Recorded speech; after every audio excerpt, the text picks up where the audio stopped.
reading from the book of John, chapter 2, verses 13 to 25. The Passover of the Jews was near, and Jesus went up to Jerusalem. In the temple he found people selling cattle, sheep, and doves, and the money changers seated at their tables. Making a whip of cords, he drove all of them out of the temple, both the sheep and the cattle. He also poured out the coins of the money changers and overturned their tables. He told those who were selling the doves, "Take these things out of here. Stop making my Father's house a marketplace." His disciples remembered that it was written, "Zeal for your house will consume me." The Jews then said to him, "What sign can you show us for doing this?" Jesus answered them, "Destroy this temple, and in 3 days I will raise it up." The Jews then said, "This temple has been under construction for 46 years, and you will raise it up in 3 days?" But he was speaking of the temple of his body. After he was raised from the dead, his disciples remembered that he had said this, and they believed the scripture and the word that Jesus had spoken. When he was in Jerusalem during the Passover festival, many believed in his name because they saw the signs that he was doing. But Jesus, on his part, would not entrust himself to them because he knew all people and needed no one to testify about anyone, for he himself knew what was in everyone.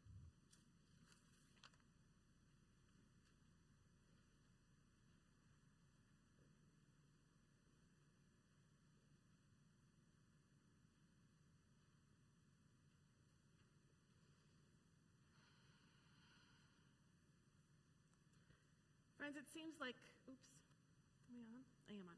It seems like a lifetime ago when I was a very young person that I was in, your laugh, very young, high school age. And I was part of the organizing team for our conference-wide youth organization in our church denomination. It was the United Methodist Church. And one of our significant tasks was to organize and hold events for the young people. And I haven't run across it as often in the United Church of Christ, the UCC, as I did in the Methodist Church. It seemed like in my Methodist world, everything was an acronym. For example, our organizing team was called YAM, Annual Conference. There were a lot more. But I remember planning an event that we called Wildfire, and that's it. It was just called Wildfire. And I have no memory as to what it was for or about, but I do remember halfway through a meeting on this particular event, someone announced that they had figured out how to make wildfire into an acronym or an acrostic, where they took and they added words in to make it. It seemed like the most ridiculous thing ever, that it had to be an acronym for something, when wildfire is already kind of long and self-explanatory. Not everything needs to be made into something more. But it kind of happens all the time, in all kinds of groups, and even in religious communities. It even happens in churches. We light candles at the beginning of services, and it reminds us of God's light, that Jesus is the light of the world, that you are the light of the world. And some religious communities have incense that they use during service because it reminds us of the offerings that people would give to God when they would, at Passover, for example, the scent and the aroma of the burnt offering would rise up to God. And so it reminds us of our offerings going up to God and our prayers going up to God. But here's the thing. It is my understanding that the reasons we have candles is because for most of Christian history, we didn't have electric light bulbs. And it was hard to see. And one of the reasons, maybe the reason why we have incense, is because for most of Christian history, we did not have good bathing practices.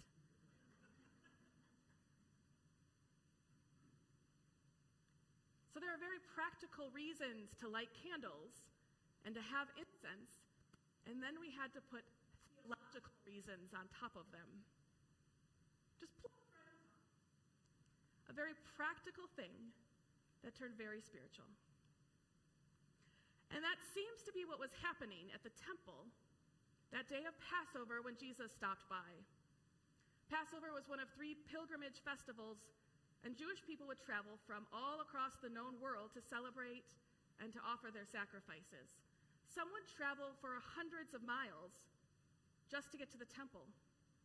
And when they arrived, they needed to have a flawless, pristine animal for the sacrifice.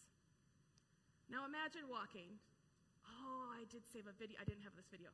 Now imagine walking by foot 100 miles, being as careful as you can to keep your lamb from tripping or being hurt, and yet it falls into a ditch. There's a delightful video of a sheep that's in a ditch, and they pull it out, and it runs and goes right back in. That animal is no longer appropriate for sacrifice. Now what? So it became a very practical solution to a very real problem so that they could worship the way that they needed to, the way they were called to. They needed this flawless animal to worship at the Passover, and they needed to be able to travel.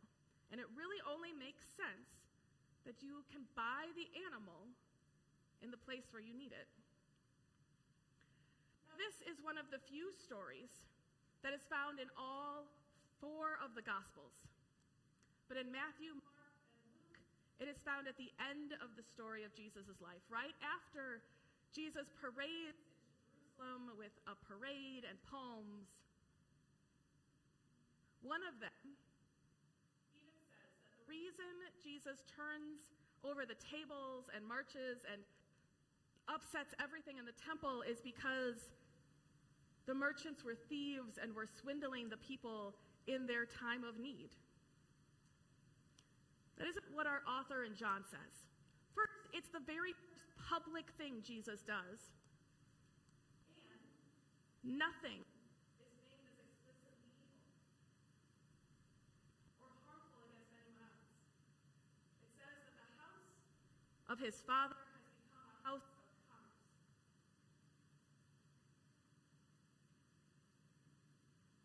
It is an extension of the economic system.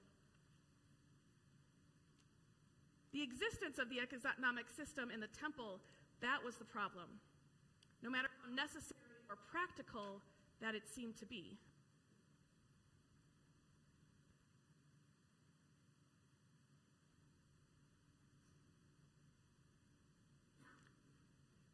Travelers would show up looking for a way to offer their sacrifices.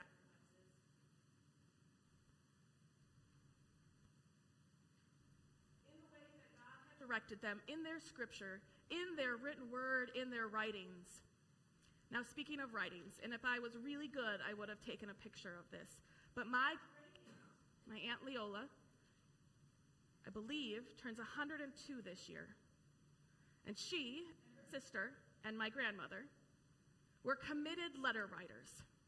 And to this day, Leola still writes, even if the letters are much shorter and the letters are much tinier. And it's hard to read.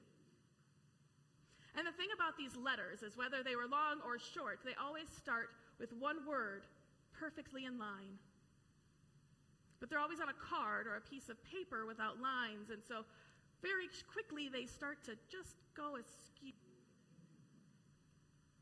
And it's possible to just keep writing and not pay attention and just keep going on that angle.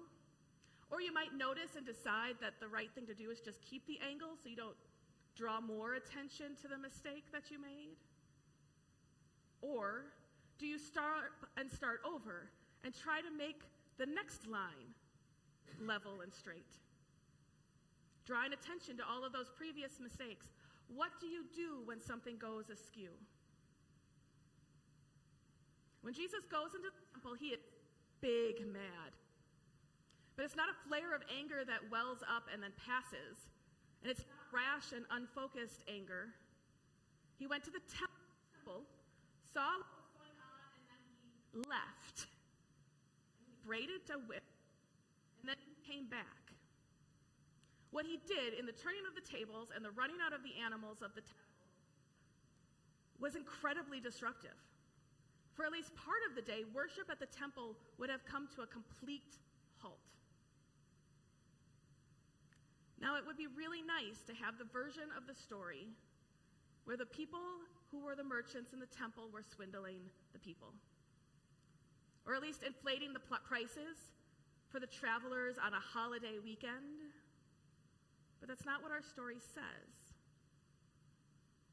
Instead, it says that this place was meant to be where God lived, was meant to be a light to all of the nations, where everyone could gather and worship.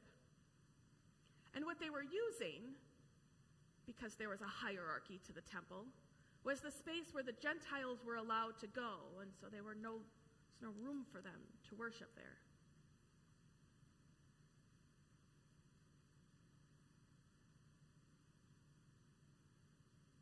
And that this place that was meant to be where God lived on earth was built in direct view and ultimately under the footprint of the political power.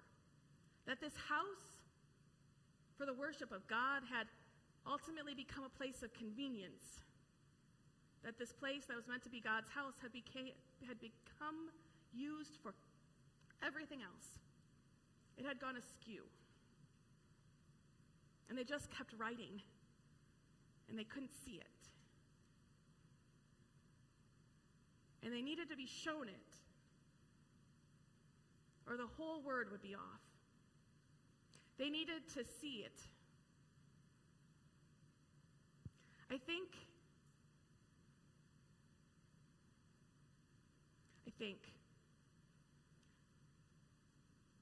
in a world where things have gone askew, it's very easy for us to point our fingers at other places, at other people where the church has gone askew.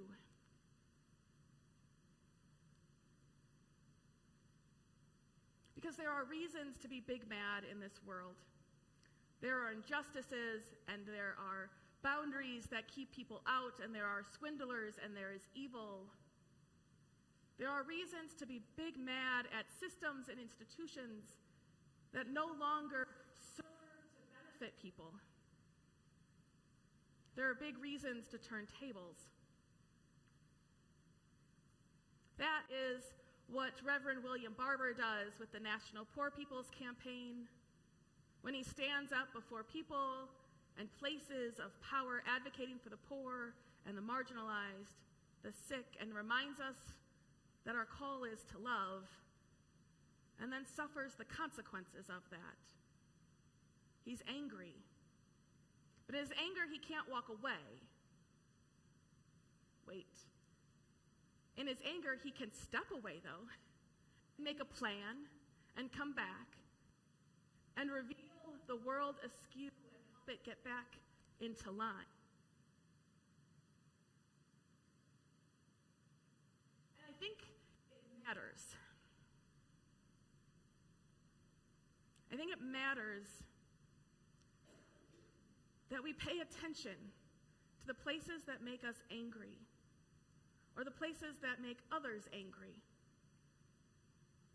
I think we have to look, and in all of this matters within our walls, to ask honest questions of how we are following the path we are intended to follow. Have our practical needs of this community overwhelmed our call to worship God? Are the things or the ideas, have they overwhelmed our missions to feed the hungry, to clothe the naked, to heal the sick, to liberate the oppressed? And I don't have answers to these questions. I'm just lifting them up. Perhaps turning a table to reveal there might be a problem. There might be. Reveal that there might be a better way to live in a world that isn't invested in the powers and the systems of this world. But we can pay attention this week to the places we go and the stories we hear and the institutions that we love, and we can wonder and question and maybe even turn a table or draw a new line toward the world the way that it was made to be, that it is called to be, and we want to live in.